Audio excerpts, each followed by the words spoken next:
Bismillahirrahmanirrahim. Assalamualaikum warahmatullahi wabarakatuh. Alhamdulillah rabbil alamin wassalatu wassalamu ala rasulil amin wa ala alihi wa sahbihi ajma'in amma ba'. Apa khabar sidang penonton sekalian? Salam Ramadan al-Mubarak. Sedar tak sedar hari ini dah 10 Ramadan tuan-tuan dan puan rahmat Allah SWT. Mudah-mudahan prestasi Ramadan kita, tadarus, tarawih, buka puasa, sahur, gunakan kesempatan ini sungguh-sungguh berdoa kepada Allah Subhanahu Wa Taala. Mudah-mudahan akhir Ramadan dapat pengampunan, dapat rahmat dan kita dapat takwa daripada Allah Subhanahu Wa Taala insya-Allah. Ada bersama saya Hafiz Halim dalam Majlis Ayah. Majlis Ayah ini ayah pemimpin masuk syurga sekeluarga yang dibawakan oleh Lembaga Zakat Selangor. Kongsi rezeki dengan zakat, keberkatan rezeki, nikmat dikongsi tunai zakat anda di Lembaga Zakat Selangor. Sedang penonton sekalian, topik yang kita akan bincangkan hari ini iaitu kita akan bawakan pada surah As-Sajdah ayat yang ke-10 yang berkaitan ayah uruslah persoalan anak.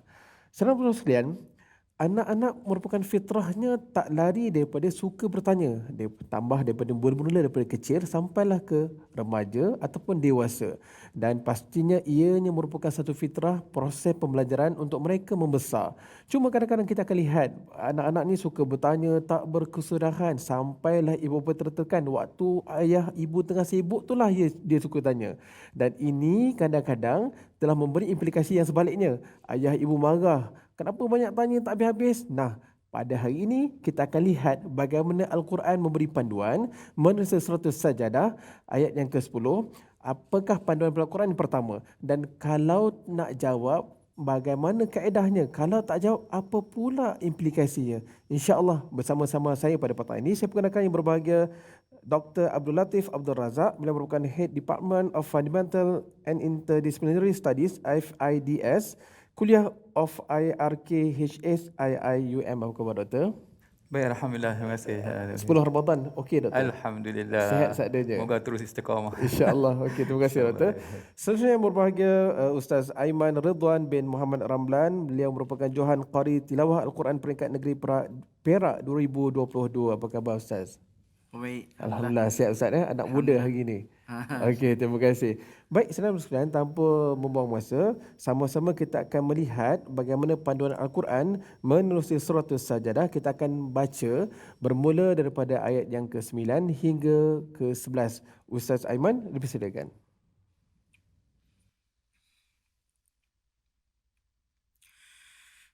أعوذ بالله من الشيطان الرجيم.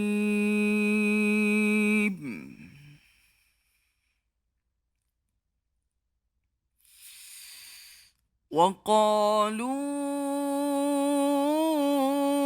أإذا ضللنا في الأرض أإنا لفي خلق جديد بل هم بلقاء ربهم كافرون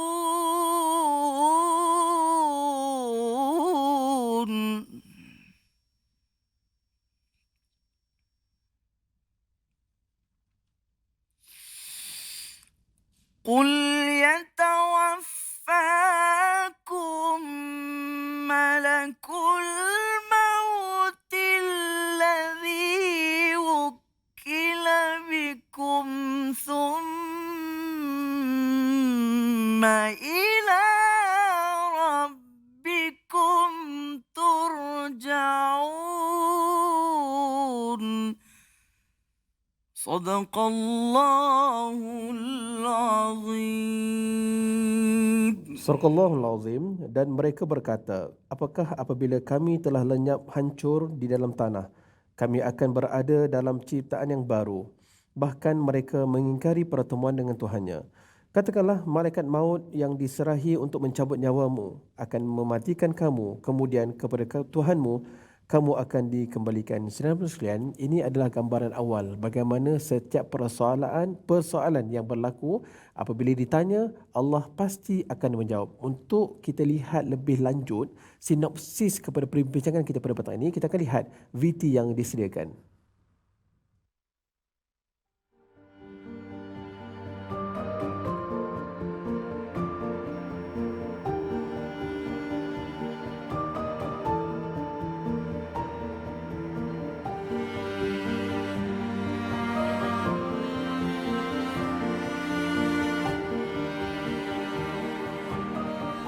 Dalam sudut anak-anak, pada saya sekarang ni saya umur 51, di mana anak saya selama 4 orang yang masih hidup, dan yang sulung 24, dan yang bongsu umur 16, di mana memandangkan anak saya ni dia tak ada lelaki, jadi semua perempuan. Jadi bila perempuan ni, mungkin sudut pandangan saya lebih kepada arah anak-anak perempuan lah.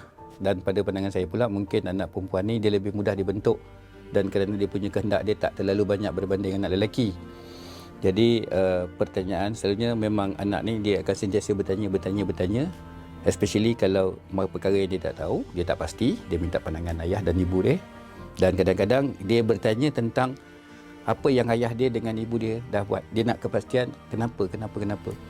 Dan untuk saya lebih suka pertanyaan-pertanyaan anak saya dijawab secara hujah ataupun fakta-fakta yang melibatkan rasional kehidupan.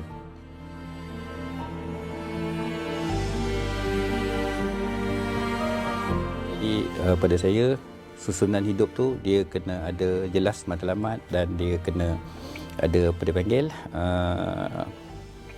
contohnya macam bila ada matlamat dia kena ada rukun. Sebab tu saya suka, kalau siapa yang pernah follow saya di Facebook atau media sosial, saya cerita setiap perkara kena ada rukun. Saya suka anak saya faham pasal SOP ataupun rukun ataupun checklist satu-satu perkara. Sebab yang tu dia akan menentu corakkan ke mana dia nak pergi, dia akan jadi lebih mudah.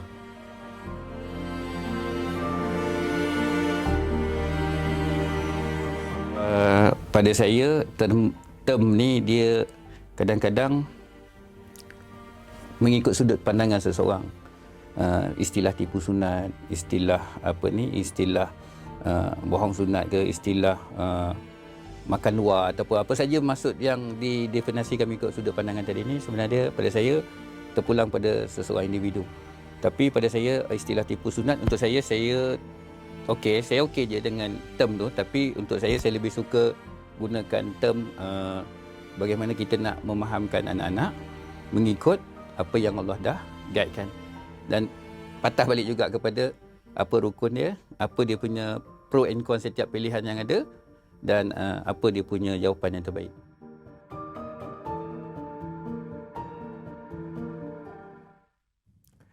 Sahabat sekalian, kembali sekali lagi. Hari ini kita bawakan tokoh ayah, iaitu Encik Muhammad Razi bin Abdul Ghani.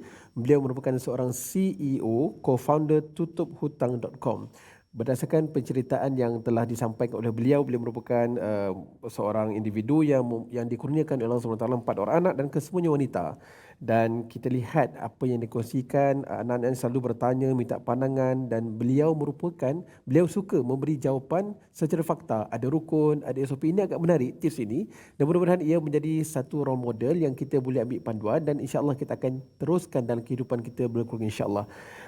Dr. Latif, kita melihat kepada video tadi dan ayat yang telah diperdengarkan seperti tadi, surah Al-Sajdah ayat ke-10 menggambarkan bahawa itulah situasi manusia yang bila mana Allah gambarkan, bila mana ada pertanyaan tak pernah Allah tak jawab.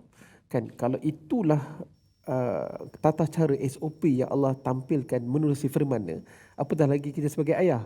Berkaitan dengan tajuk kita hari ini, apakah mesej yang nak cuba disampaikan menerusi surah Al-Sajdah ayat yang ke-10? Silakan Doktor.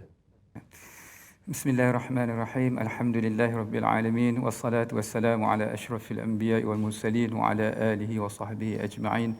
Rabbi shrah li sadri wa yassir li amri wahlul 'uqdatam min lisani yafqahu qawli. Subhanaka la ilma lana illa ma 'allamtana innaka antal alimul hakim. Wa la haula wa la quwwata illa billahil aliyil azim. Amma ba'd. Ahayyikum bi tahiyatil Islam. Assalamualaikum warahmatullahi wabarakatuh. Para ayah sekalian, para ibu juga, anak-anak sekalian, terima kasih kepada soalan yang daripada Ustaz Hafiz tadi. Poin yang pertama, mesej yang pertama yang sebelum saya masuk kepada ayah ni, Al-Quran ni dia pemahaman dia punya isi dia tu bergantung kepada level akal masing-masing. Dan kalau kita tengok ayat ni, kadang-kadang macam mana nak boleh kaitkan dengan ayah. Betul. Tapi ada orang dia bila dia nak gali, dia nak kait, dia boleh maksudnya. Sebab itu Al-Quran ni mengkaji dia tak pernah habis, dia habis-habis. Bergantung kepada niat kita. Jadi kalau kita tengok dalam konteks seorang ayah misalnya, dia nak kaji, nak melihat, nak mengambil manfaat daripada ayat ni, maksudnya antara tanggungjawab seorang ayah iaitu dia kena peka, cakna dengan perkembangan-perkembangan yang berlaku dalam hidup anak dia. Permasalahan-permasalahan yang berlaku dalam kehidupan anak dia, maksudnya. Sebab kalau dia gagal misalnya, untuk nak memahami apa permasalahan ini, ditakuti nanti anaknya akan mencari rujukan-rujukan yang lain, maksudnya. Itu sangat bermasalah. Jadi kita ni sebagai seorang ayah ni, poin yang penting, bukan kadang-kadang kita ni mesti jadi sempurna. Maksudnya dia tidak, dalam Islam ni kita ni kadang-kadang kita nak sempurna. Saya nak bagi tahu sidang penonton yang dirahmati Allah sekalian, kalau nak sempurna bukan di sini. Nak sempurna di syurga. Apa yang penting dalam hidup kita iaitu kita cuba berusaha menjadi ayah yang terbaik. Anak kita ni yang dia harapkan adalah kasih sayang. Bila ayah dia boleh dengar, ayah dia boleh tadahkan telinga mendengar, walaupun kadang-kadang tidak perlu memberi jawapan yang tuntas misalnya, tapi cukup untuk nak menggambarkan bahawasanya dia adalah seorang ayah yang penyayang, yang mengambil berat, maksudnya. This is about love. Ini tentang cinta. Cinta itu apa? Cinta adalah tentang memberi. Love is about giving your time, giving your heart, giving your eyes, giving your ear. Maksudnya apa? Untuk nak sampaikan mesej kepada anak-anak, I'm here to help you and together with you. Aku di sini untuk membantu bersama untuk kita sampai kepada Allah Subhanahu wa taala. Itu yang antara mesej yang boleh kita ambil daripada ayat tadi. Maknanya doktor, kalau kita lihat dari segi perspektif Quran ini beritahu bahawa mengurus persoalan itu sangat penting.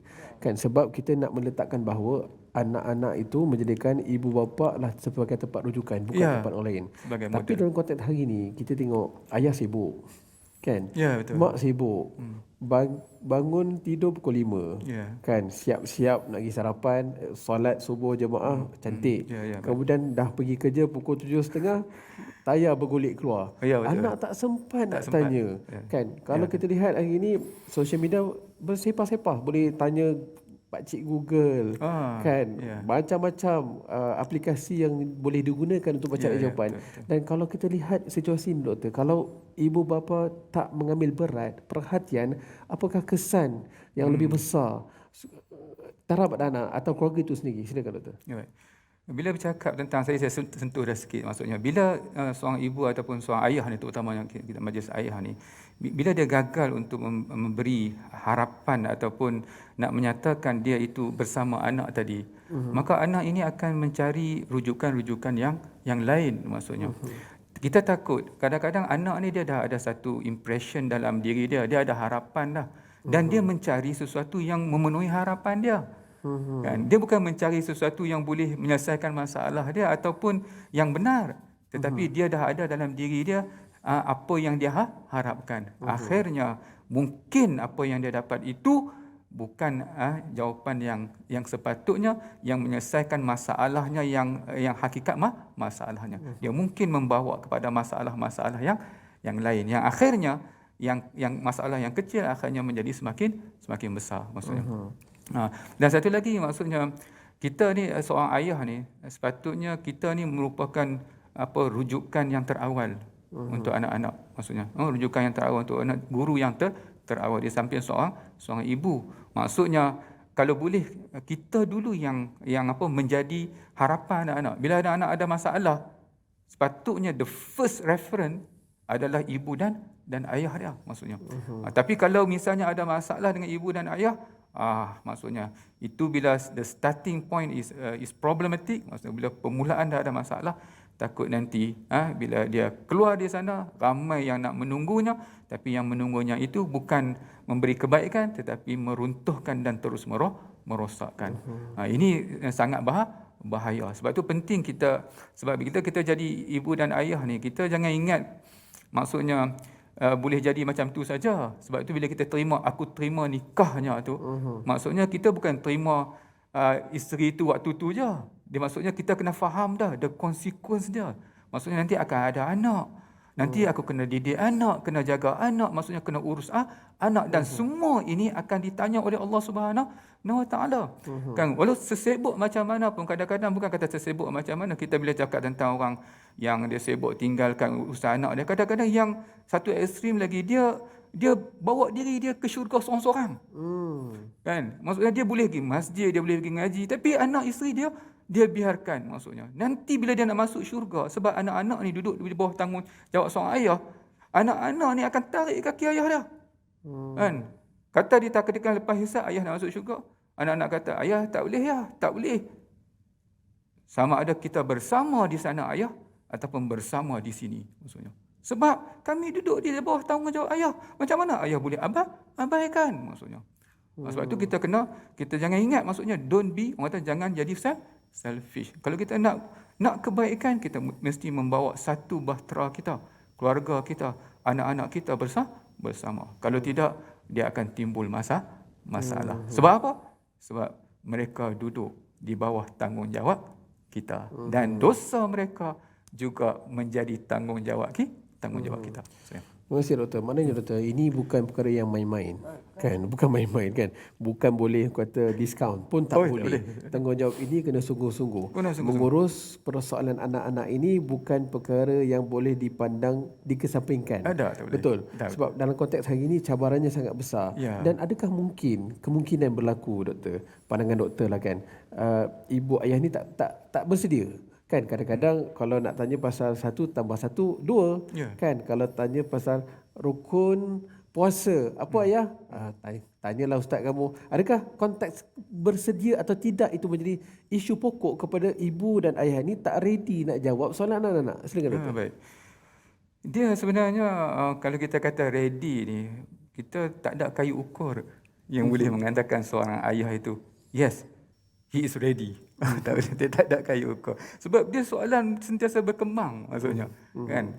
Apa yang penting, maksudnya, bila nak menjadi seorang ayah, nak kahwin tu, dia kena lengkapkan ilmu yang kita kata ilmu fardu ain, ilmu fardu kifayah. Maksud asas ilmu tu kena ada. 3 jenis ilmu yang dia kena ada, iaitu ilmu yang pertama, ilmu tentang Allah. Sebab dia kena tahu, sebab dia tak boleh kalau seorang ayah ni, kalau dia nak menyelesaikan masalah anak-anak dia, kadang-kadang dia lari daripada Allah.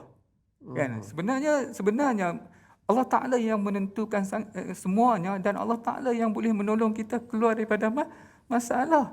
Tapi kadang-kadang kita ni jadi independent. Kita kena cari ilmu tentang problem solving, kita kena cari jalan macam mana kita nak handle, tapi kita lupa bahawasanya di sebalik untuk keluar daripada masalah tersebut, di sana ada Allah, maksudnya.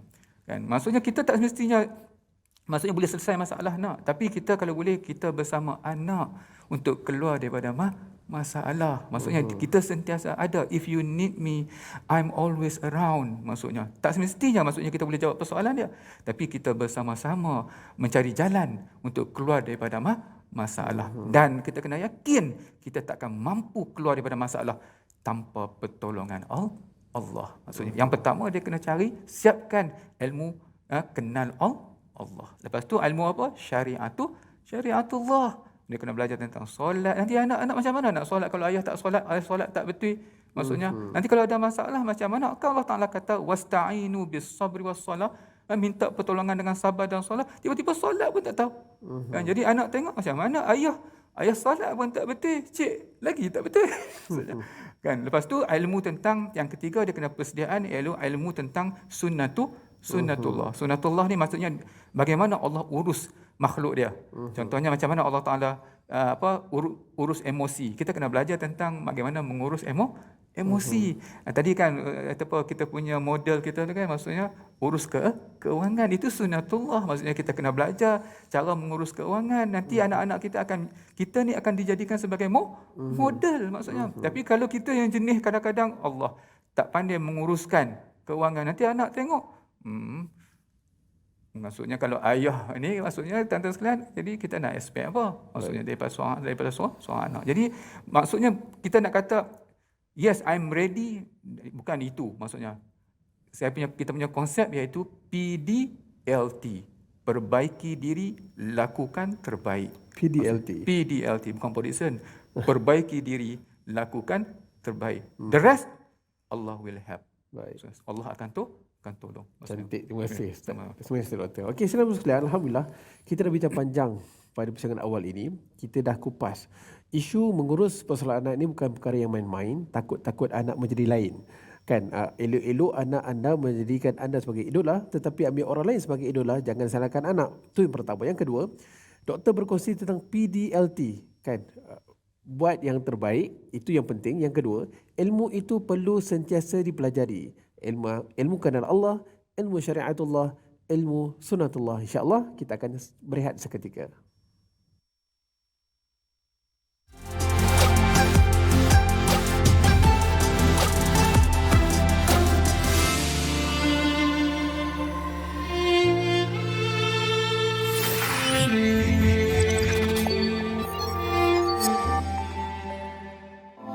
Astaghfirullah Rabbal baraya. Astaghfirullah minal khataya. Astaghfirullah Rabbal baraya. Astaghfirullah minal khataya. Astaghfirullah Rabbal baraya. Astaghfirullah minal khataya. Astaghfirullah Rabbal baraya. Astaghfirullah minal khataya.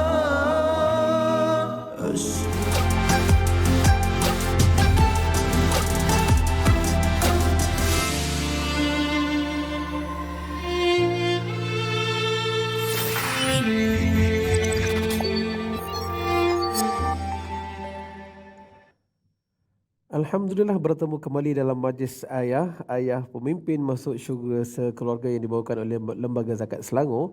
Kongsi rezeki dengan zakat, keberkatan rezeki, nikmat dikongsi, tunai zakat anda di Lembaga Zakat Selangor. Alhamdulillah pada persiapan pertama kita dah bincang panjang tentang isu bagaimana nak mengurus persoalan anak, dan pada persiapan kedua kita akan lihat pelakat ini. Formula perjuangan ayah masuk syurga sekeluarga. Kalau dalam konteks tajuk hari ini kita akan lihat bagaimana Al-Quran memberi solusi. Yang pertama adalah Al-Quran dan keyakinan. Ini yang sepatutnya si ayah, si ibu membina keyakinan menerusi Al-Quran. Itu yang pertama.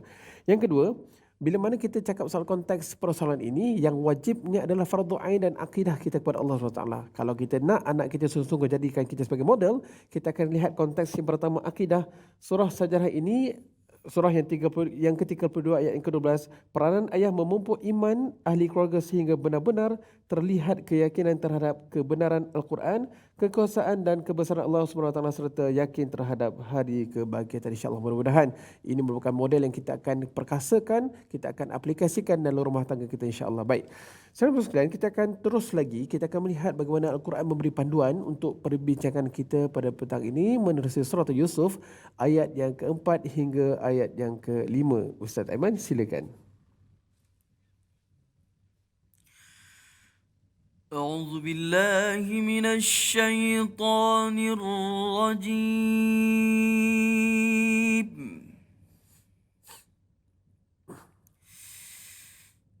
إذ قال يوسف لأبيه يا أبت إني رأيت 11 كوكبا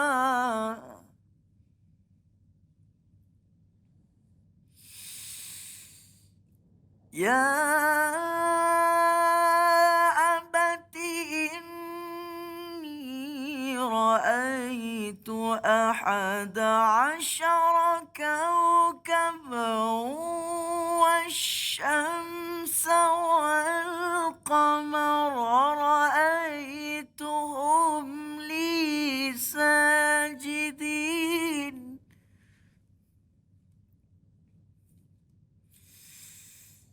قال يا بني لا تقصص رؤياك على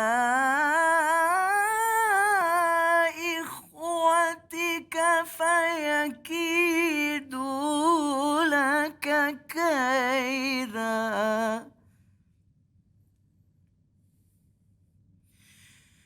إن الشيطان للإنسان عدو مبين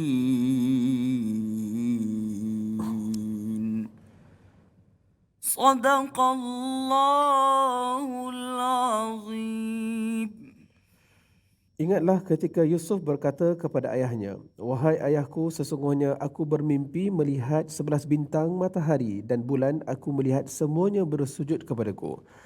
Dia ayahnya berkata, "Wahai anakku, janganlah engkau menceritakan mimpimu kepada saudara-saudaramu.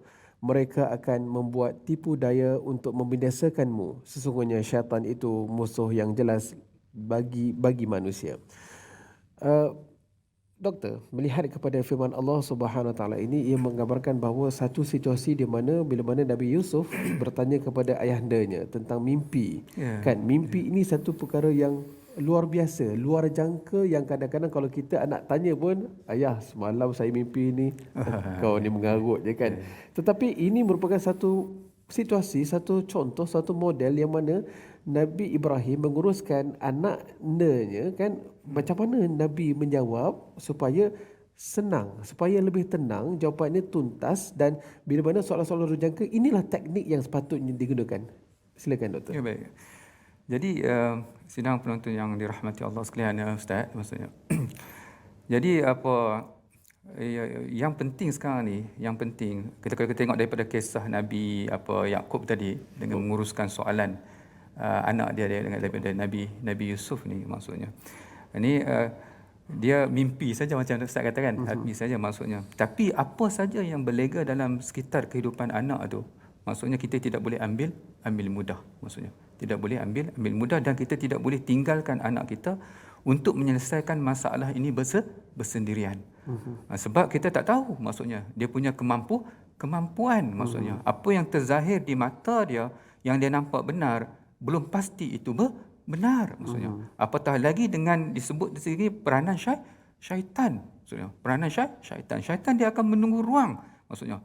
Kalau kita gagal, kita buka ruang, maka syaitan tak akan lepaskan. Kalau kita tengok ni sidang penonton yang dirahmati Allah sekalian, Ustaz Hafiz sekalian, maksudnya bila kan Nabi Yakub kan, Nabi Yakub sebut kan, maksudnya kamu jangan cerita, kamu jangan cerita kepada abang-abang kamu, kan, nanti takut nanti syaitan akan mengambil kesempatan. Tuan-tuan dan puan yang dirahmati Allah sekalian, dan Nabi Yakub bagi tahu, aku takut nanti kamu bawa Nabi Yusuf ini dan kamu tinggalkan, nanti dimakan serigala. Syaitan terus ambil poin tu, dan dia memberi inspirasi kepada abang-abang ni, buat seperti mana yang diungkapkan oleh Nabi Yakub tadi. Maksudnya. Sebab itu kita kalau seorang ayah misalnya, kalau kita tidak tahu, misalnya kita tak perlu memberi jawapan yang kita rasa takut jawapan itu tidak betul, menipu dan sebagainya. Elok kita membawa anak-anak kita ini bersama keluar daripada masalah dengan memberi jalan ataupun rujukan, maksudnya. Kan, ayah minta maaf nak, dalam bab ni ayah bukan bidang ayah.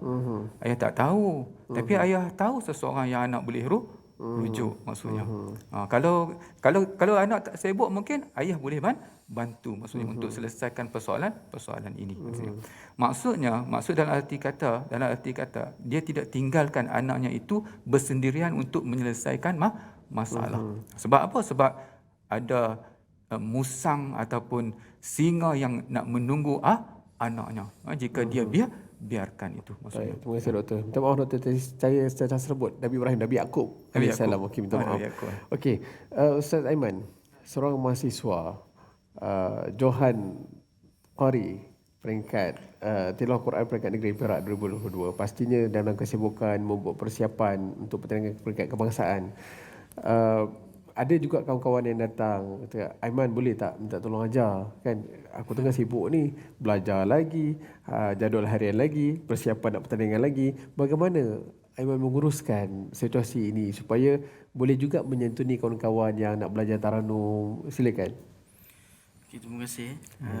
Jadi saya soalan tu soalan yang selalu orang tanya, family soalan. Okey. Jadi kat sini saya pointkan tentang pengurusan masa lah, kan. Pengurusan masa yang sangat orang kata sangat teratur lah. Maknanya bila kita semakin meningkat tu, maksudnya kita semakin busy, semakin kita kena disiplin dari segi masa. Jadi kat situ macam mungkin saya boleh buat satu kelas untuk kawan-kawan, kan.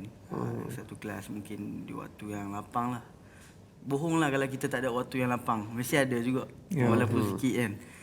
Jadi selalunya waktu malam lah. Waktu malam lepas isyak, kan. Jadi kalau waktu siang tu mungkin kita sibuk dengan kita punya kerjaya dan macam tadilah persediaan dan sebagainya. Jadi waktu malam tu insyaAllah kita free, dan orang kata waktu malam ni memang kadang orang nak berehat, kan. Tapi selalunya berehat tu pukul 11 lah ke atas. Jadi sebelum pukul 11 tu sesuai lah kalau kita nak buat kelas ke ataupun kelas tambahan ke, nak bermain gadget ke, kan. Walaupun kalau tak berjumpa dengan kawan pun, kadang selalu kawan tanya dalam WhatsApp, nak belajar apa semua. Kadang kita bagi voice note, macam tu lah. Menginspirasikan Saiman untuk bertaranum ni? Inspirasi, kan. Jadi inspirasi kan guru saya lah kot. Guru saya, dan saya memang minat lah daripada saya peringkat sekolah menengah lah. Banyaklah guru-guru Al-Quran saya yang orang kata mendorong saya. Ibu bapa pun saya antara yang mendorong. Dulu masa saya kecil dulu, masa pertandingan di sekolah-sekolah di peringkat kebangsaan, saya duduk di Perak. Jadi pertandingan di Selangor, ayah sanggup sewa kereta sebab saya tak ada kereta. Ayah sanggup sewa kereta pergi ke pertandingan. Itu satu pengorbanan yang besar lah. Macam doktor cakap tadi, kan. Ayah tu kena ada supportive, kena selalu ada dengan anak-anak. Itu lah. Jadi antara inspirasi saya, guru-guru saya memanglah, dan ayah saya yang, maksudnya ayah dan ibu saya yang mendorong saya. Itu antara inspirasi yang besar sebenarnya. Terima kasih Ustaz Aiman. Maknanya inilah satu role model yang real, ya doktor, role model real yang benar. Pengorbanan ayah walaupun tak mampu macam mana pun, tapi tetap mendorong, mengurus. Pastinya Ustaz Aiman tanya, kan, ayah saya dapat pertandingan masuk kebangsaan, macam mana nak buat ni? Kalau ayah yang luar biasa, pastinya okey, tak apa, ayah akan usahakan untuk cari kereta sewa, hantar ke pertandingan tersebut. Tahniah, saya ucapkan tahniah kepada ayah ibu Ustaz Aiman. Mereka mendengar di luar sana, sedang menonton insya-Allah. Baik. Sila bersaudara, kita akan lihat satu lagi surah panduan daripada Allah SWT menerusi suratul An-Nahl ayat yang ke-43. Bagaimana Allah memandu kalau nak mengurus persoalan ini, macam mana teknik yang Allah ajar dalam Al-Quran. Ustaz Aiman, silakan. Surah An-Nahl.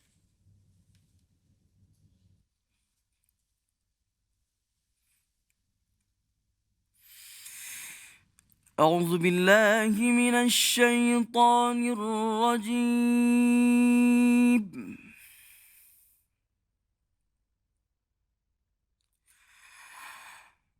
وما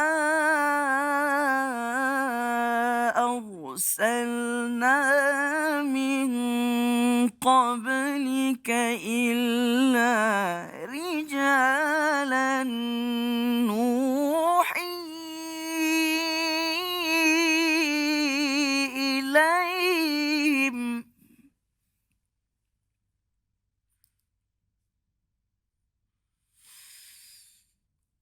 فاسألوا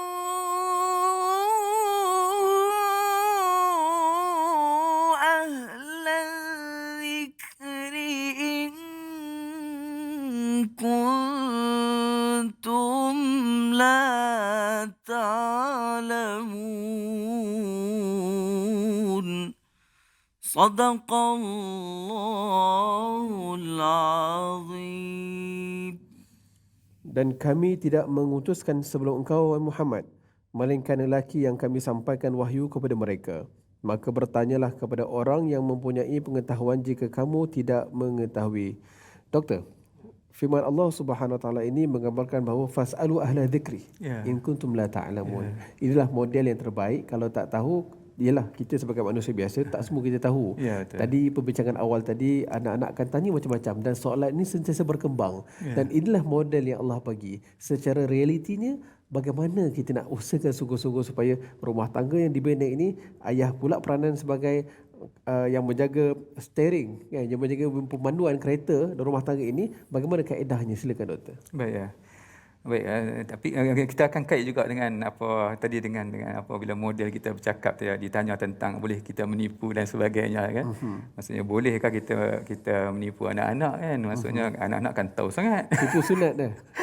Tipu sunat. Jadi saya nak kita kaitkan sekali maksudnya dengan soalan ni maksudnya. Dia macam ni. Kita ni yang pertama kita hukum menipu ni, hukum original hukum dia iaitu haram. Maksudnya haram, maksudnya tak boleh. Dengan siapa pun tak boleh maksudnya. Tetapi benda haram ni dia boleh jadi harus dengan dua keadaan ya. Kita kalau kata bohong sunat kita panggil recommended lying. Kan orang Melayu ada. Sebenarnya tak ada dalam hukum. Tak ada. Dalam hukum. Yang ada dibolehkan benda yang haram ni yang dia haruskan dengan dua sebab. Yang pertama darurat. Darurat ni maksudnya dia mengancam nyawa, dia mengancam maruah dan sebagainya. Maksudnya darurat. Bila darurat, ad-darurah tubihul mahdhurat. Darurat mengharuskan yang haram. Maksudnya itu boleh darurat. Yang kedua, prinsip akhafud dararain, the lesser of two harm. Maksudnya bertembung dua kemudaratan. Ni mudarat. Kita tak ada pilihan. No third choice, tak ada pilihan yang ketiga. Kita ada dua pilihan je.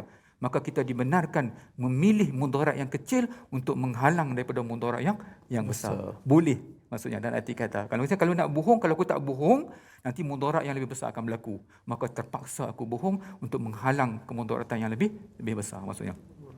Susah nak bagi contoh. Tapi bila kena baru tahu. Kan?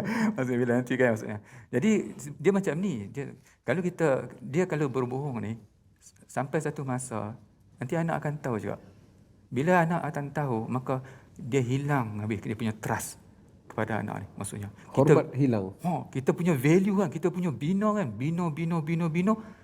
Tiba-tiba sekali kita salah, runtuh habis kepercayaan yang dibina sekian lama. Sebab tu kita kalau boleh elakkan, maksudnya kalau seberapa boleh, maksudnya jangan berbohong. Dan satu lagi, bohong ni alamat munafik. Maksudnya kita nak ajar anak jadi macam mana ni? Maksudnya kan nak jadi anak yang baik ataupun nak ajar anak berbohong maksudnya. Dan satu lagi saya nak bagi tahu, ni penting. Sebenarnya bila kita bercakap benar, selepas kita bercakap benar, maksudnya kita serahkan urusan kepada Allah. Dan pastinya Allah takkan suka kita berbohong. Dan Allah Ta'ala akan uruskan. Bila kita serah urusan kita kepada Allah, Allah Ta'ala pasti takkan tinggalkan. Dia akan bantu kita menyelesaikan masalah kita, menguruskan masalah kita dengan anak-anak kita. Bagaimana kita nak mendapat keredaan Allah? Bagaimana kita nak Allah Ta'ala nak tolong kita? Kalau kita mengajar sesuatu, melakukan sesuatu yang tidak disukai oleh Allah Subhanahu wa Ta'ala. Kita rasa aku okey kak ni, pandai kak. Kan? Sekarang apa? Anda menuhankan kepandaian anda. Anda menuhankan ilmu anda. Maksudnya dah berlaku syirik di situ. Sepatutnya kita keluar daripada masalah dengan pertolongan Allah, bukannya melakukan sesuatu yang dia murkai Allah. Maksudnya. Okey, baik. Terima kasih doktor. Alhamdulillah doktor, kita dah sampai penghujung. Kan macam-macam kita dah bincang tentang bagaimana tata cara menguruskan persoalan. Mudah-mudahan Saudara sekalian, kita dapat kata kunci utama, sungguh-sungguh urus anak. Jangan main-main, benda ini sangat serius. Apatah kita gunakan kesempatan Ramadan untuk kita bina kembali kepercayaan, idolakan diri anda kepada anak-anak insya-Allah. Doktor, untuk akhirnya kita baca doa, mudah-mudahan Allah berkati perbincangan kita pada petang ini. Silakan doktor. Doktor baca doa ya. Bismillahirrahmanirrahim. Alhamdulillahirabbil alamin wassalatu wassalamu ala asyrafil anbiya'i wal mursalin wa ala alihi wa sahbihi ajma'in. Ya Allah ya Rahman ya Rahim, ampunilah dosa-dosa kami ya Allah. Ampunilah dosa kedua ibu bapa kami ya Allah, guru-guru kami ya Allah, muslimin muslimat keseluruhannya ya Allah. Ya Allah, bantulah kami untuk menjadi ayah, ibu, anak-anak yang baik ya Allah. Bantulah kami ya Allah. Kami manusia lemah ya Allah. Kami tidak boleh bergantung semata-mata kepada diri kami ya Allah. Kami hanya bergantung kepadamu ya Allah. Jangan tinggalkan kami ya Allah. Jangan tinggalkan kami untuk menguruskan anak-anak kami sendirian ya Allah. Kami tak mampu ya Allah. Bantulah kami ya Allah. Bantulah kami ya Allah. La haula wala quwwata illa billah. Tidak ada daya dan upaya melainkan semua daripada Engkau ya Allah. Ya Allah ya Rahman ya Rahim. Terima kasih Allah atas segala nikmat yang Kau berikan. Terima kasih ya Allah kerana memberikan anak kami anak-anak yang baik ya Allah. Terima kasih ya Allah atas segala nikmat dan keberkatan yang Kau berikan kepada kami ya Allah. Terima kasih ya Allah. Terima kasih ya Allah. Rabbana atina fid dunya hasanah wa fil akhirati hasanah wa qina adzaban nar. Wa sallallahu ala sayyidina Muhammadin wa ala alihi wa sahbihi ajma'in. Walhamdulillahi rabbil alamin. Taqabbalallahu minkum. Terima kasih Ustaz Aiman, terima kasih doktor atas perbincangan kita pada petang ini. Alhamdulillah, senang dah berakhir, dah sampai penghujung. Pastikan siap siagakan diri anda. Pertama, sungguh-sungguh kanan Allah, persiapkan ilmu syariatullah, persiapkan lagi sungguh-sungguh sunatullah. Mudah-mudahan rahmat Allah sentiasa dilimpahikan ke atas keluarga kita. InsyaAllah, salam Ramadan al-Mubarak. Moga-moga kita sentiasa mendapat keberkatan, keampunan dan rahmat Allah Subhanahu wa taala insya-Allah. Assalamualaikum warahmatullahi wabarakatuh.